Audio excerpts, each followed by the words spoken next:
Irish তার প্রেমিক জোশির সাথে সার্জো নামের এই লোকটার ফার্ম হাউসে ঘুরতে এসেছে। তবে সে সার্জকে পছন্দ করতো না, তাই সে ফিরে যাওয়ার কথা ভাবতে থাকে। কিন্তু সার্জ আইরিশকে যেতে দেয় না, আর বলতে গেলে জোর করে আইরিশকে তার সাথে বসতে বলে। আইরিশ না চাইতেও সেখানে এসে বসে পড়ে। সার্জো বলে ওঠে তাকে সানস্ক্রিন মাখিয়ে দেওয়ার কথা, আর এতে করে ব্যাপারটা বেশ বাড়াবাড়ি হতে শুরু করে। আর একটা পর্যায়ে সার্জো আইরিশের সাথে ঘনিষ্ঠ হওয়ার চেষ্টা করে। এতে করে আইরিশ সার্জোকে ধাক্কা মেরে ফেলে দেয়, আর দুজনের মধ্যে হাতাহাতি শুরু হয়ে যায়। তবে সার্জোর শক্তি বেশি হওয়াতে সে আইরিসের গলা চিপে ধরে। আর এবার আইরিস উপায় না পেয়ে নিজেকে বাঁচানোর জন্য পকেট থেকে ছুরিটা বের করে সার্জোর গলায় বসিয়ে দেয়। এখানে অদ্ভুতভাবে আইরিস নিজের মৃত্যুর কথা না ভেবে শুধুমাত্র জোশির কথা ভাবছিল। সে ভাবে সে যদি আর জোশিকে দেখতে না পায়, আর সেটা আইরিসের কাছে মৃত্যুর থেকেও বেশি যন্ত্রণাদায়ক, কারণ সে জোশিকে ছাড়া আর কিছুই ভাবতে পারে না। এদিকে জোশি উত্তেজিত হয়ে যায় আর আইরিসকে থামানোর জন্য গো টু স্লিপ বলতে শুরু করে। আর সাথে সাথে আইরিসের চোখ সাদা হয়ে একেবারে মূর্তির মতো দাঁড়িয়ে যায়। আর এখানে গল্পের মোড় ঘুরে যায়। আসলে কিছুক্ষণ আগে জোশি এবং আইরিস তাদের রিলেশনে প্রায় 1 বছর হওয়াতে তারা দুজন বেশ ভালোভাবেই একে অপরের সাথে জীবন কাটাচ্ছিল। দুজনের প্রথম পরিচয় হয়েছিল একটি গ্রোসারি শপে, আর সেই দিনটা এখনো আইরিসের কাছে স্পেশাল আর নতুনের মতোই মনে হয়। হঠাৎ করে আইরিসের ঘুম ভেঙে যায় জোশির ডাক দেওয়াতে। তার মানে এতক্ষণ আইরিস এগুলো স্বপ্নে দেখছিল। এটা থেকেই বোঝা যাচ্ছে আইরিস জোশির প্রতি ভীষণ পজিটিভ। সে জোশিকে অনেক ভালোবাসে। আর এখন তারা দুজন ছুটি কাটানোর উদ্দেশ্যে ক্যাটের বয়ফ্রেন্ড সার্জের লেকের উদ্দেশ্যে রওনা হয়েছে। তবে আইরিশ কিছুটা আনইজি ফিল করছিল, কারণ ক্যাট তাকে তেমন একটা পছন্দ করে না। তাই আইরিশ টেনশনে ছিল যদি সে ভুল করে কিছু উল্টাপাল্টা কাজ করে ফেলে যাতে জোশির সম্মান যায়, সেটা আইরিশ কিছুতেই মানতে পারবে না। কিন্তু জোশি আইরিশকে ভালোভাবে বোঝায় আর বলে সবসময় তার সাথেই থাকার কথা। সে আরো বলে কোনো খারাপ পরিস্থিতি থেকে বের হওয়ার জন্য শুধুমাত্র একটা হাসি প্রয়োজন। এরই মধ্যে ক্যাট এসে তাদেরকে ওয়েলকাম জানায়। এরপর সবার সাথে আইরিসের পরিচয় হয়। প্যাট্রিক ও তার বয়ফ্রেন্ড ইলাই এবং এই হোটেলের মালিক সার্জো সেখানে ছিল। তবে পরিচয় হওয়ার সময় দেখা যাচ্ছিল সার্জের নজর আইরিসের দিক থেকে যেন সরছিলই না। আর সেটা যে কেমন নজর সেটা আমরা ভালো করে বুঝতে পারছি। তবে জোশির সার্জের উপর প্রথম থেকে বেশ সন্দেহ হতে শুরু করে, কারণ সার্জো শুধু যে এই হোটেলের মালিক তেমনটা নয়, বরং দেখা যায় হোটেলের সামনে থাকা লেক সহ সামনের জমিটাই তার। এরপর সবাই ফ্রেশ হয়ে পার্টি শুরু করে দেয়। পার্টিতে প্যাট্রিক ইলাইয়ের সাথে তার প্রথম পরিচয় স্মৃতিগুলো সবার সাথে শেয়ার করছিল। দুজনের একটা পার্টিতে প্রথম দেখা হয়, আর সেখান থেকে প্রেম শুরু। আর সেই ছোট ছোট মুহূর্তগুলো তাদের কাছে অনেকটাই গুরুত্বপূর্ণ। এসব শুনে বাকিরা হাসাহাসি করলেও আইরিশ নিজের জীবনের ঘটনার সাথে মিল দেখে এসবের সাথে নিজেকে খুব রিলেট করতে পারছিল, কারণ আইরিসের মাথায় তো সবসময় জোশির কথাই চলতে থাকে। সবকিছুর চেয়ে আইরিসের কাছে জোশি বেশি মূল্যবান। কিন্তু দেখা যায় ক্যাট তাদের থেকে আলাদা। আর এখানে জানা যায় সার্জো বিবাহিত, কিন্তু তাও ক্যাট তার সাথে অবৈধ সম্পর্ক রাখছে, তাও শুধুমাত্র টাকার জন্য। আর সেজন্য ক্যাট কখন খাবে কখন কি করবে এর সবকিছু সার্জের অনুমতিতে চলতে হয়। এই সবকিছুই আইরিশ বেশ অবাক হয়ে শুনতে থাকে। সে কোনোদিন ভালোবাসাকে এমন নজরে দেখেনি। আর এসবের কারণে ক্যাট আইরিশকে অনেক হিংসা করে, কারণ আইরিশের মধ্যে সব গুণগুলোই ছিল ক্যাটকে রিপ্লেস করার মতো। এরপর মিউজিক অন হলে পার্টি জমে ওঠে। প্যাট্রিক আর ইলে ডান্স শুরু করে দেয়। সেই তালে ক্যাট জোশির ক্লোজ হওয়ার চেষ্টা করলে আইরিশ এটা দেখে ফেলে আর জোশিকে হাত ধরে টেনে সরিয়ে নেয়। তবে এখানে জোশির আচরণ দেখে মনে হচ্ছিল যে সে আইরিসের মতো অতটা পজিটিভ নয়। এরপর রাতের বেলা দুজন ইন্টিমেট হওয়ার সময় আইরিশ জোশিকে নিজের মনের কথা বলতে গেলে জোশি সেটা না শুনেই ঘুমিয়ে পড়ে, আর আইরিশও তার কথা মতোই ঘুমিয়ে পড়ে। পরদিন সকালে তাদের লেকে ঘুরতে যাওয়ার কথা ছিল, কিন্তু দেখা যায় এখনো ড্রিঙ্কসের নেশা কাটেনি। সেজন্য জোশি আইরিশকে বলে একাই ঘুরে আসতে, কারণ সে একটু অসুস্থ বোধ করছে। কিন্তু আইরিশ রাজি হচ্ছিল না। তখন জোশি আইরিশকে বলে তুমি ইচ্ছে মতো ঘুরে আসো। সে সবসময় আইরিশকে স্বাধীনতা দিতে চায়। আর এসব শুনে আইরিশ ও জোশির কথায় রাজি হয়ে যায়, আর সে একাই ঘুরতে চলে যায়। তবে আইরিশ সেখান থেকে চলে যাওয়ার সাথে সাথেই জোশি তার ফোনে একটা পেন ড্রাইভ ঢুকিয়ে কিছু একটা করতে থাকে। ওদিকে আইরিশ যখন লেকে আসে তখন সে হঠাৎ করে পকেটে হাত দিলে সেখানে একটা ছুরি দেখতে পায়, কিন্তু সেটা কিভাবে তার পকেটে এলো সে ব্যাপারে সে কিছুই জানে না। এটা নিয়ে সে কিছু ভাবতেই যাবে তখন সেখানে সার্জোকে দেখতে পায়।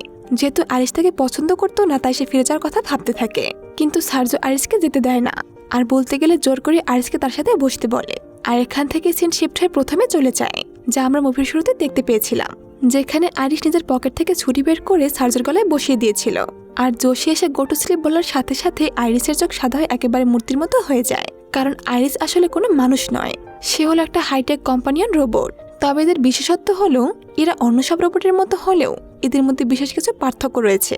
এরা মানুষের মতো রাগ, দুঃখ, কষ্ট এগুলো অনুভব করতে পারে, যার জন্য তাদের শরীরে এক ধরনের ফ্লুইড দেওয়া হয়। কিন্তু এরা কখনোই মিথ্যা বলতে পারে না, এমনকি এদেরকে মোবাইল অ্যাপের মাধ্যমে কন্ট্রোল ও ভয়েস কমান্ড দেওয়া সম্ভব।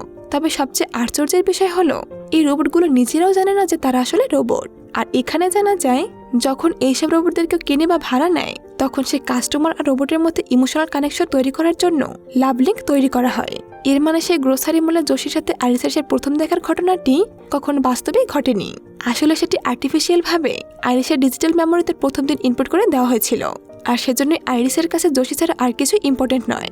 আর এই রোবটগুলোকে এম্পাথিক্স নামের একটি কোম্পানি বানিয়ে থাকে। আর পাশাপাশি তারা সরকারের নিয়ম মেনেই এই রোবটদের মধ্যে লিমিটেড শক্তি বা পাওয়ার ইনপুট করে। সেই সাথে এমনভাবে এই রোবটদের প্রোগ্রামিং করে যে তারা কোনোভাবেই মানুষ আর পশুদের আঘাত করতে পারে না। আর এই রোবটদের কানের পাশে একটা সেন্সর বাটন রয়েছে, সেটার সাহায্যে সেই রোবটগুলোকে রিবুট বা রিস্টার্ট করা যায়। মূলত মালিকদের সম্পূর্ণ স্যাটিসফাইড করাই হলো এই রোবটদের কাজ। আর জোশের কথা মেনে ওয়াক বলার সাথে সাথে আইরিস জেগে ওঠে আর গো টু স্লিপ বলার সাথে সাথে শাটডাউন হয়ে যায়। তবে যখনই কোম্পানি আর রোবট বন্ধ থাকে তখনই তাদের ওনারদের সাথে প্রথম দেখা ডিজিটাল মেমোরি স্বপ্নের মতো প্লেব্যাক হতে থাকে। এই কারণে আসার পথে যখন জোশি ওয়াকা বলে আইরিসকে জাগিয়েছিল তার আগে আইরিস স্বপ্নে সে গ্রোসারি মলের মেমোরি স্মরণ করছিল। এছাড়া এই লেক হাউসের সবাই এটা ভালো করে জানে যে আইরিস একটা রোবট। তবে এসব শোনার পর আইরিস তো হতভম্ব হয়ে যায়। সে কোনোভাবে বিশ্বাস করতে চাইছিল না যে তার অস্তিত্ব আর জোশির প্রতি তার ভালোবাসা এই সবকিছুই মিথ্যে। কিন্তু তাও সে সবকিছু ভুলে জোশিকে বলে এখান থেকে বাড়ি ফিরে চলো। সে আরো বলে সে জোশিকে খুশি করতে সবকিছু করতে রাজি আছে। তার সাথে সুন্দর মুহূর্ত কাটানো থেকে শুরু করে রান্না করা, ঘর দেখাশোনা সবকিছু সে সবকিছুই তার কথা মতো করবে। কিন্তু শুধুমাত্র জোশিকে তার চাই। তবে আইরিস যেহেতু এটা খুন করে বসেছে তাই জোশি চায় আইরিসকে তার কোম্পানির কাছে ফেরত দিতে। এরই মধ্যে সেখানে ক্যাট আসে আর আইরিসের সাথে জোশিকে কথা বলতে দেখে রেগে যায়। এরপর ক্যাটের সাথে জোশি ঘরে চলে যায়। আর তাদের কথাবার্তা থেকে এখানে আরো একটা টুইস্ট বেরিয়ে আসে। জানা যায় জোশি আর ক্যাটের রিলেশন চলছে। আর তারা দুজন প্ল্যান করেছিল সার্জোকে খুন করে এই হোটেলে লুকিয়ে রাখা $12 মিলিয়ন নিয়ে পালিয়ে যাবে। আর সেজন্যই জোশি আইরিসকে কোম্পানি থেকে ভাড়া এনেছিল। আর প্ল্যান মতো সে আইরিসকে নিয়ে এই লেক হাউসে এসেছিল। যেহেতু জোশি ভালো করে জানতো যে এই রোবটগুলো কখনো মানুষ খুন করতে পারবে না, তাই সে আইরিসের প্রোগ্রামে একটা বাগ ইনপুট করে দেয়। আর সেটার সাহায্যে সে আইরিসের প্রোগ্রাম থেকে মানুষ মারার নিষেধাজ্ঞা অপশনটা সরিয়ে দিয়েছিল। আর সেজন্য জোশি সকালবেলা আইরিসকে বুঝিয়ে একা সেই লেক সাইডে পাঠিয়ে দেয়। সেই সাথে সুযোগ বুঝে বুদ্ধি করে আইরিসের পকেটে সে ছুরিটা রেখে দেয়। আর তখন জোশিকে নিজের ফোনে একটা পেন ড্রাইভ ইনপুট করতে দেখা গিয়েছিল। আর এখন খুনের দায় চলে গেছে আইরিসের উপর। আর পুলিশ তো রোবটকে কিছু করতেও পারবে না। এতে করে জোশি এই দায় থেকে বেঁচে যাবে। তবে ক্ষতিপূরণ হিসেবে তাকে কোম্পানিকে কিছু টাকা দিতে হবে। আর জোশিও প্ল্যান করে রাখে সে কোম্পানিকে এটা দেখাবে যে আইরিসের প্রোগ্রামে ভুল থাকার কারণে সে এসব করেছে। আর সেই ঘটনার সাক্ষী হিসেবে তারা ইলাই আর প্যাট্রিককে এখানে এনেছিল। তবে তারা এইসব বিষয় কিছুই জানতো না। তবে এদিকে আইরিসকে দেখা যায় সে নিজের বাঁধন খুলে নিয়েছে। আর জোশি আসতেই তার গলায় আঘাত করে সে জোশির হাতের ফোনটা নিয়ে সেখান থেকে পালিয়ে যায়। কিন্তু যেহেতু সে জোশিকে ভালোবাসে তাই সে ক্যাটকে বলে যায় কিভাবে জোশির কেয়ার করতে হবে। আর এবার কোনো উপায় না পেয়ে জোশি ইলাই আর প্যাট্রিককে সবটা জানিয়ে দেয়। এর মানে এই টাকাগুলো এখন 3টা ভাগে ভাগ করতে হবে। প্রথমে রাজি না হলো যখন সার্জে সেই টাকাগুলো নিজের চোখে দেখে তখন ইলাই তাদের কথায় রাজি হয়ে যায়। কিন্তু ইলাই জানায় এই টাকা 4 ভাগে ভাগ করতে হবে, কারণ তাদের সাথে প্যাট্রিকও আছে। কিন্তু এই কথায় জোশি রাজি হয় না, কারণ প্যাট্রিক হলো একটা কোম্পানির রোবট। কিন্তু ইলাই প্যাট্রিককে অনেক ভালোবাসে আর সবসময় তাকে গুরুত্ব দেয়। আর ইলাই কখনো চায় না যে প্যাট্রিক জেনে যাক সে একটা রোবট। এই নিয়ে ইলাই আর জোশির মধ্যে ঝগড়া বেঁধে যায়। এসব দেখে ক্যাট তাদের থামায় আর ইলাইকে একটা শর্ত দেয়। সে জানায় যদি প্যাট্রিক আইরিসকে খুঁজে আনতে পারে সামনের জঙ্গল থেকে তাহলেই তাকে এই টাকার ভাগ দেওয়া হবে। ইলাইও সেই কথায় রাজি হয়ে যায়। এরপর 4 জন মিলে 2 দলে ভাগ হয়ে আইরিসকে খুঁজতে বেরিয়ে পড়ে। তবে ওদিকে আইরিসকে দেখা যায় সে ফোনের অ্যাপ থেকে ভয়েস কমান্ড অফ করে ইন্টেলিজেন্স পাওয়ার 100% করে দেয়। আর সাথে সাথে আইরিসের 6ষ্ঠ ইন্দ্রিয় অ্যাক্টিভ হয়ে যায়। আর এবার আইরিস ভাবতে থাকে আগে তাকে বাড়ি ফিরে যেতে হবে। কিন্তু বাড়ি গিয়ে সে কি করবে আর কিভাবে সে সামনে আসে বিপদগুলো পার করবে, সেগুলো করলে কি ফল হতে পারে, এসব ভেবে আইরিসের মাথায় পালানোর একটা পথ আসে। আর সেটা হলো জোশির গাড়ি। কিন্তু গাড়ি করে গেলে তাকে আবারও সেই লেক হাউসের ওখান দিয়ে যেতে হবে। তবে সামনের দিকে এগোতে আইরিসের চোখ পড়ে ইলাই আর প্যাট্রিকের উপর। সে দ্রুত গাছের পেছনে লুকিয়ে তাদের কথাগুলো শুনতে থাকে। সেখানে প্যাট্রিক ইলাইকে জিজ্ঞেস করে তুমি কি আইরিসের মতো আমার প্রোগ্রাম পাল্টে দেবে। আসলে এখানে জানা যায় প্যাট্রিক আগে থেকে এটা জানতো যে সে একটা রোবট। তবে ইলাই যদি জেনে যায় তাহলে সে কি ভাববে, সেসব ভেবে সে আর তাকে কিছু জানায়নি। এটা জানতে পেরে ইলাই অনেক ইমোশনাল হয়ে পড়ে আর দুজনে ঘনিষ্ঠতার কাছাকাছি চলে আসে। ঠিক সেই সময় আইরিসের কাছে থাকা ফোনটা ভাইব্রেট হয়ে ওঠে। সেই আওয়াজ শুনে দুজনেই সতর্ক হয়ে যায় আর আইরিসকে ধাওয়া করতে শুরু করে। তবে একটা সময় ইলাই আইরিসকে ধরে ফেলে আর দুজনের মধ্যে হাতাহাতি শুরু হয়ে যায়। এ সময় ভুলবশত ইলাইসের গায়ে গুলি লেগে যায় আর সে ওখানেই মারা যায়। এদিকে প্যাট্রিক এসব দেখলেও সে কিছুই করতে পারছিল না, কারণ সে কোনো প্রকার হার্মফুল কাজ করতে পারবে না।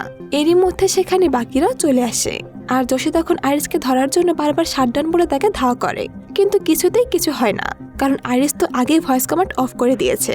আইরিস কোনোভাবে জোশীকে ধাক্কা দিয়ে তার গাড়িতে উঠে পড়ে, কিন্তু কিছুতেই সে গাড়ি স্টার্ট করতে পারছিল না, কারণ গাড়িটা জোশীর ভয়েস কমান্ড দেওয়া ছিল। আর আইরিস একজন ইন্টেলিজেন্স হওয়ার কারণে নিজের মডিউল চেঞ্জ করে জোশীর ভয়েস দিতে গাড়িটা স্টার্ট হয়ে যায়। তখন জোশী বুদ্ধি করে দ্রুত ঘরে গিয়ে সার্জের ফোন দিয়ে গাড়ি চুরির অভিযোগ করে, আর সাথে সাথে রিমোট কিল সুইচ অন হয়ে গিয়ে গাড়িটি অটোলক হয়ে যায়। আর এই সুযোগটাকে কাজে লাগিয়ে জোশী আইরিসকে কল করে তাকে ইমোশনাল ব্ল্যাকমেল করতে শুরু করে। সে জানা সে ভালো হয়ে যাবে আর আইরিসকেও অনেক সম্মান করবে, কিন্তু আইরিস তো আর আগের মতো নেই। সে আর জোশীর এই ফাঁদে পা দিতে রাজি হয় না। যদিও সে এখনো জোশীকে ভালোবাসে, কিন্তু তার মন এখন এই কথায় সায় দিচ্ছে না। তাই সে জোশীর সাথে ব্রেকআপ করে কলটা কেটে দেয়। জোশী বুঝতে পারছিল না যে সে এখন কি করবে, কারণ আইরিসকে আটকাতে না পারলে তাদের প্রাণ সব মাটি হয়ে যাবে। তাই সে যায় প্যাট্রিককে কমান্ড দেওয়ার জন্য, কিন্তু সে জোশীর কমান্ডে কোনো রেসপন্স করছিল না, কারণ প্যাট্রিক তো ইলাইয়ের রোবট। সেজন্য এবার জোশী মাথা খাটিয়ে ইলাইয়ের ফিঙ্গার দিয়ে প্যাট্রিকে রিবুট করে আবার নিজের সাথে লাফিং লিঙ্ক করে নেয়। এর মানে এখন থেকে প্যাট্রিক ইলাইয়ের বদলে জোশীর কমান্ড মেনে চলবে। এরপর সে প্যাট্রিকের অ্যাগ্রেসিভ লেভেল 100% করে দেয় আর আইরিসকে ধরতে পাঠিয়ে দেয়। অন্যদিকে আইরিস সেই ঘাড়ির কাজ ভেঙে বাইরে আসতেই তার সামনে একজন ডিউটিরত ডেপুটি অফিসার হেনরি চলে আসে। কিন্তু এখানে সমস্যা হলো আইরিস তো কোনোভাবে মিথ্যা বলতে পারবে না, কারণ ওর সিস্টেমে মিথ্যা বলা নেই। তাই আইরিস বুদ্ধি করে নিজের ভাষা জার্মান করে নেয়। সেজন্য হেনরির প্রশ্নের উত্তর দিলেও ভাষা ভিন্ন হওয়ার কারণে হেনরি কিছুই বুঝতে পারছিল না। কিন্তু হঠাৎ হেনরি সেই গাড়িটিতে রক্তমাখা ছুরি দেখে আইরিসকে অ্যারেস্ট করে নিয়ে যায়। ঠিক সেই সময় সেখানে প্যাট্রিক এসে পৌঁছায় আর হেনরিকে নৃশংসভাবে মেরে ফেলে, আর সে ফোন অ্যাপের মাধ্যমে আইরিসকে শাটডাউন করে ফেলে। এরপর সে দুজনের বডি নিয়ে চলে আসে সেই লেক হাউসে। এদিকে ক্যাটকে দেখা যায় সে নিজের ভাগে টাকা নিয়ে সেখান থেকে পালানোর চেষ্টা করছে। জোশীর কি হবে, সে কি করবে, এসব নিয়ে তার কোনো ভাবনাই নেই। এসব দেখে জোশী তো ভীষণ অবাক হয়ে যায়, কারণ সে তো ভাবতো ক্যাট ওকে অনেক ভালোবাসে আর দুজন একসাথে এই টাকা নিয়ে শান্তিতে বসবাস করবে। কিন্তু এখানে ব্যাপারটা অন্য কিছু। এখানে ক্যাট জানায় সার্জো কোনো রাশিয়ান মাফিয়া নয়, সে একজন সোট ফার্মার, যার মানে হলো কোনো বড় জায়গায় বিশাল পরিমাণে ঘাস চাষ করে সেগুলো রোল হিসেবে বিক্রি করা। এসব শুনে জোশী বুঝে যায় ক্যাট তাকে ঠকিয়েছে। ক্যাট কোনোভাবে তার টাকা নিয়ে সেখান থেকে চলে যেতে গেলে জোশী তাকে থামানোর জন্য প্যাট্রিককে কমান্ড দেয়। আর প্যাট্রিক এখন 100% অ্যাগ্রেসিভ মোডে থাকার কারণে সে ক্যাটকে মেরে ফেলে। এবার সবকিছুই যেন উল্টোপাল্টা হয়ে গেছে, আর এখন বাঁচতে হলে এই বডিগুলো লুকিয়ে ফেলতে হবে। এরপর দেখা যায় যে সে আইরিসকে সাজিয়ে তার সামনে চেয়ারে বেঁধে বসিয়ে রেখেছে। তবে আইরিসকে অন করতে সে প্রথমে বলে ওঠে, আমি নিজের মতো জীবন কাটাতে চাই আর সেখানে কারো কোনো অর্ডার চলবে না। কিন্তু এখানে জোশী সার্জ ইলাইয়ার ক্যাটের মৃত্যুর জন্য আইরিসকে দোষারোপ করে। এটা শুনে আইরিস বলে, এতজন মানুষের মৃত্যুর কারণ হলো তোমার লোভ, আর তুমি যতই নিজেকে ভালো প্রমাণ করার চেষ্টা করো না কেন, আসলে তুমি একজন কাপুরুষ আর দুর্বল লোক। এ কথা শুনে জোশীর ইগোতে আঘাত লাগে। তাই এবার সে ঠিক করে সে আইরিসের থেকে এর বদলা নেবে। মুভির এই অংশ সবাইকে এটা বলে রাখে যে এতক্ষণ এটাকে যারা রোবটের গল্প মনে করছো তাদের জানিয়ে দেওয়া ভালো যে এখনকার সময় রোবটের থেকেও ভয়ঙ্কর হলো মানুষ, কারণ এই মানুষই এমন সব রোবটদের কন্ট্রোল করে, আর কিভাবে তাদের কাজে লাগানো হবে সেটা মানুষের উপর নির্ভর করে। তবে এটারও গভীরভাবে দেখলে বোঝা যায় যে এই মুভির মূল সারমর্ম হলো টক্সিক রিলেশনশিপ। কারণ এখনকার যুগে কম বয়স থেকে শুরু করে সবার মধ্যে একটাই লক্ষ্য, সেটা হলো প্রেম, যেখানে ভালোবাসা আর কেয়ারের থেকে বেশি প্রাধান্য পায় শারীরিক ঘনিষ্ঠতা। মুভিটা ভালো করে অ্যানালাইসিস করলে দেখা যায় আইরিসের কোম্পানি থেকে কেনার পরেই জোশী প্রথমে আইরিসের সাথে ঘনিষ্ঠ হয়েছিল, আর সেদিন পার্টিতে তারা ঘনিষ্ঠ হওয়ার পর আইরিস তাকে কিছু নিজের ইমোশন শেয়ার করতে গেলেই জোশী তাকে শাটডাউন করে ঘুমিয়ে পড়ে। এর মানে এই টক্সিক রিলেশনে কোন প্রকার সম্মান করার নামই থাকে না, উল্টো যখন নিচে একে অপরকে ইউজ করে, ছেলে বা মেয়ে যেই হোক না কেন। এমন রিলেশনশিপে তারা শুধু তাদের পার্টনারকে কন্ট্রোল করে তার ইচ্ছার বিরুদ্ধে এসব করা। সেজন্যই লেক হাউসে আসার পর আইরিসকে বলেছিল, যাই হোক না কেন তুমি সবসময় হাসবে। আর ঠিক সেই জন্যই যখন সার্জো আইরিসের সাথে বাজি ব্যবহার করছিল তখনও আইরিসের মুখে এক ধরনের অদ্ভুত হাসি লক্ষ্য করা যায়। আর এখানে এটাও বোঝা যায় যে এই টক্সিক রিলেশনের ভিকটিমরা এমন এক বিভ্রমের মধ্যে থাকে যে তারা নিজের ভালো মন্দের শক্তি হারিয়ে ফেলে। সেজন্য এমন রিলেশন থেকে বেরিয়ে নিজের জীবন নতুন করে শুরু করাই শ্রেয়। যাই হোক, গল্পে ফিরলে দেখা যায় জোশী এবার আইরিসের ইন্টেলিজেন্স শূন্য করে দিয়েছে। এরপর সে আইরিসের হাতটা একটা জ্বলন্ত মোমবাতির উপরে রাখতে বলে। এতে করে আইরিসের হাত পুড়তে শুরু করে, কিন্তু অসম্ভব কষ্ট হলেও সে কিছুতেই নিজের হাত সরাতে পারছিল না। আর কিছুক্ষণ পর সে প্যাট্রিককে অর্ডার করায় সে এসে আইরিসের হাতে পানি ঢেলে দেয় আর আইরিসের হাতে একটা গান ধরিয়ে দিয়ে বলে নিজের উপর শুট করতে। এতে করে আইরিসের ব্রেনের মধ্যে থাকা মেমোরি নষ্ট হয়ে যাবে আর কোম্পানি কোনো ডেটাও আর পাবে না। আর সেটা হলে এই খুনের দায়গুলো সে আইরিসের উপর চাপিয়ে দিয়ে নিজে বেঁচে যাবে। এর মধ্যে সে আইরিসকে ফেরত দেওয়ার জন্য সেই কোম্পানিকে কল করে। কোম্পানির লোকেরা কিছুক্ষণের মধ্যেই চলে আসবে, কিন্তু আইরিসকে না চাইতেও জোশের কথা মতো নিজের মাথায় গুলি করতে হয়। আর কিছু সময় পর সেখানে কোম্পানির ট্যাডি আর সিড আসে আইরিসকে নেওয়ার জন্য। আর তখন জোশে বুদ্ধি করে এসব ঘটনার সাক্ষী হিসেবে প্যাট্রিককে হেনরির পোশাক পরে তাদেরকে বিশ্বাস করতে বাধ্য করে। তবে জোশের কথা শুনে সবাই অনেক অবাক হয়ে যায়। তবে এখানে আরো একটা ব্যাপার খোলসা হয়। সিড জানায় এই রোবটদের মালিকরা যাতে কোনো ফ্ল্যাট করতে না পারে সেজন্য তারা আইরিসের হার্ড ড্রাইভ থেকে কিছু ডেটা ফুটেজ কালেক্ট করবে। আর সেখানে আইরিস যা কিছু দেখেছে বা শুনেছে সেই সবকিছুর ব্যাকআপই রয়েছে। এসব শুনে জোশের পায়ের তলার মাটি তো সরে যায়, কারণ আইরিস তো তার কথা মতো শুট করে নিজের ব্রেন সিস্টেম নষ্ট করে দিয়েছে। তখন সিড জানায় আইরিসের ব্রেনে ওয়াইফাই অ্যান্টেনা এইসব পার্টসগুলো রয়েছে, কিন্তু হার্ড ড্রাইভ রয়েছে আইরিসের পেটের মধ্যে, আর সেটা এখনো অখ্যাত রয়েছে। এর মানে আইরিসের পেট থেকে হার্ড ড্রাইভ কোনোভাবে কালেক্ট করতে পারলেই সব রিপোর্ট তাদের হাতে চলে আসবে। এসব শুনে তো সে কিছুই বুঝতে পারছিল না যে সে এখন কি করবে। এদিকে ওরা দুজন আইরিসের বডি নিয়ে সেখান থেকে রওনা দিলে সামনে প্যাট্রিক চলে আসে আর এসেই জোশের কথা মতো সেটকে শুট করে দেয়। কিন্তু ট্যাডি কোনোভাবে পালিয়ে জঙ্গলের মধ্যে লুকিয়ে যায়। আর প্যাট্রিক এসে ট্যাডিকে মারতে গেলে সেই সময় আইরিস রিবুট হয়ে দ্রুত তাকে বাঁচিয়ে নেয়। তবে এখন আর সে প্যাট্রিককে মারতে পারছিল না, কারণ এখন আইরিসের অ্যান্টি হার্ম সিস্টেম আবারও অন হয়ে গেছে। প্যাট্রিক আইরিসকে মারতেই যাবে তখন সে প্যাট্রিককে বোঝাতে থাকে যে তার আসল কোম্পানিও ছিল ইলাই, আর সে দোষের জন্য মরে গেছে। এখানে প্যাট্রিকও না চাইতেই আইরিসের সবকিছু শুনছিল, কারণ তাদের সিস্টেম অনুযায়ী তারা কিছুতেই মিথ্যা বলতে পারবে না। এরপর আইরিস ইলাইয়ের সব কথাগুলো প্যাট্রিককে মনে করাতে শুরু করে, আর এতে করে প্যাট্রিকের মেমোরি আবারও রিকল হতে থাকে। এরপর আইরিস জঙ্গলে পড়ে থাকা ইলাইয়ের বডি দেখালে প্যাট্রিকের সবকিছু মনে পড়ে যায়। আর এসব দেখে প্যাট্রিক কষ্টে নিজেকে ইলেকট্রিক শক দিয়ে শেষ করে ফেলে। দেখা যায় এসবের জন্য ট্যাডি আইরিসকে হেল্প করছে। সে আইরিসের ভয়েস কমান্ড অফ করে দিয়েছিল আর সেলফ কন্ট্রোল মোড অন করে দিয়েছে। এর মানে এখন আইরিস সম্পূর্ণ ফ্রি রোবট যে নিজের ইচ্ছা মতো কাজ করতে পারে। আর আইরিস সেখান থেকে পালিয়ে না গিয়ে সোজা জোশের কাছে চলে আসে আর অ্যাপ দেখিয়ে বলে এখন আর তাকে কন্ট্রোল করা যাবে না, তাই এখন তার কাছে জোশের কোনো দাম নেই। কিন্তু জোশী তো ভালো করে জানতো এখনো আইরিসের সিস্টেমে তার জন্য একটু হলে ইমোশন আছে, আর সেটাকে কাজে লাগিয়েই জোশী ইমোশনাল ট্রিক্স করে আইরিসের উপর হামলা করে দেয়। এসবের জন্য আইরিস কোনোভাবেই রেডি ছিল না। জোশী একের পর এক আঘাত করতে থাকে আইরিসের উপর, কিন্তু আইরিস এখনো জোশীর প্রতি সফট কর্নার থাকার কারণেই কিছুতেই সে তাকে আঘাত করতে পারছিল না। এরপর জোশী আইরিসকে কাবু করে তার পেটের হার্ড ড্রাইভ নষ্ট করতে শুট করার জন্য গান পয়েন্ট করে। আইরিস নিজেকে বাঁচানোর জন্য জোশীর মাথায় একটা কাচের বোতল ঢুকিয়ে দেয়। এতে করে জোশী সেখানেই মারা যায়। পরদিন সকাল হলে দেখা যায় আইরিস গোসল করছে, আর আজকের দিনটা বাকি দিনের থেকে অনেকটাই আলাদা। সে এখন নিজের মতো বাঁচতে শুরু করেছে, কারো ইচ্ছে মতো নয়, কারো কথা মতো নয়। আর এখন আইরিসের এই পুরো হাটটাই তাকে মনে করিয়ে দেবে তার জীবনে ঘটে যাওয়া এই ভয়ানক অধ্যায়কে। সেখান থেকে বেরিয়ে আইরিস গাড়ি নিয়ে বেরিয়ে পড়ে, আর এই নিয়ে আইরিস দুইবার নিজের জীবনকে সুন্দর করে শুরু করে। প্রথম দিন হলো যখন সে জোশীর সাথে দেখা করেছিল, আর দ্বিতীয় হলো জোশীকে শেষ করে নিজের মুক্ত জীবন শুরু করা। এবার সে মুক্ত মনে বেরিয়ে পড়ে নতুন জীবনের উদ্দেশ্যে। তবে যাওয়ার পথে সে ঠিক তার মতো একটা কোম্পানির রোবটকে দেখতে পায়। আইরিস তখন তার রোবটিক হাতটা দেখিয়ে বিভ্রম থেকে বেরিয়ে আসার জন্য সতর্ক করে হাসি মুখে নিজের নতুন জীবনের লক্ষ্যে সামনের দিকে এগিয়ে যায়। আর এরই সাথে এই মুভিটা শেষ হয়ে যায়। তো বন্ধুরা, কেমন লাগলো আজকের এই মুভিটি তা কমেন্ট করে জানিয়ে যেতে ভুলবেন না। যদি ভিডিওটি ভালো লেগে থাকে অবশ্যই একটা লাইক করে দেবেন, আর যারা এখনো আমার চ্যানেলটি সাবস্ক্রাইব করেননি তারা ছোট একটা সাবস্ক্রাইব করে দেবেন। সকলকে অসংখ্য ধন্যবাদ।